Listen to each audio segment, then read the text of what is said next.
Hello everyone, I am excited to present to you a topic that is fundamental in programming, arithmetic instructions. But before we dive into the technical aspects, let me ask you a question. Have you ever been in a situation where you need to calculate the sum of two numbers, but only under certain conditions? Maybe you only want to add the numbers when a button is pressed or when a certain value is met. Well, fear not. With arithmetic instructions, we can control when and how these operations occur. Let's take a closer look at the instruction block. As you can see, we have an enable bit that is of Boolean type. By adding a condition before this, we can control when the addition is performed. For example, we can use a normally open contact before the enable bit to only add the numbers when the button is pressed. And the best part is, we can do this for other operations too. Now, let's talk about inputs. We can either directly assign values to the inputs or use registers to change or update values. For our example, I will directly assign two numbers to the input. And for the output, I have used MW0. But wait, there's more. If we run the program in monitoring mode, we can see that the sum of two numbers is stored in MW0 when the button is pressed.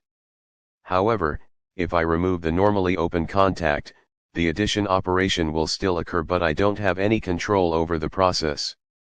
This might lead to a problem if not handled correctly. For instance, if we want to add 1 to the same register without any condition, the addition operation will never stop, and the value in MW0 will keep increasing. This is like a party without rules, so let's not go there. But in this case, even if I add a condition, the value increases more than once, as even with a condition the operation happens for the duration the condition is true. But as we can't see the value in the register if the block is not active. For this, we can use a move instruction without a condition to move data from MW0 to MW2. To avoid this, we can use a positive pulse before the instruction. This way the operation will be performed only when a pulse is detected. Now we can see that the 1 is added to the register when push button is pressed.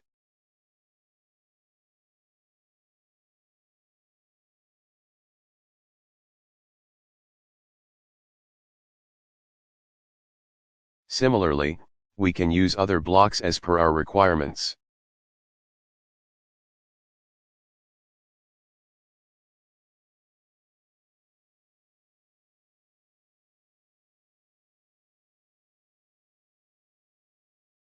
Now, let's talk about double integer. We have the same instructions as discussed above, but we use 32-bit registers like MD0, MD4, and so on to store these values.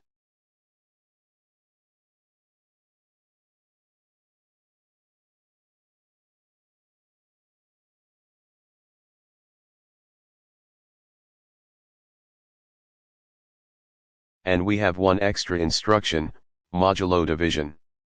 The output of this instruction is the remainder after dividing input 1 by input 2. In conclusion, arithmetic instructions are vital in programming, and they provide us with control over when and how arithmetic operations occur. So go ahead, try them out in your programs, and have fun exploring their capabilities. I hope you found it informative, and if so, please consider subscribing. Also, I'd love to hear your thoughts on the topic. Did you learn something new? Do you have any questions or feedback? Please feel free to share your comments below. Thank you for watching, and I look forward to hearing from you.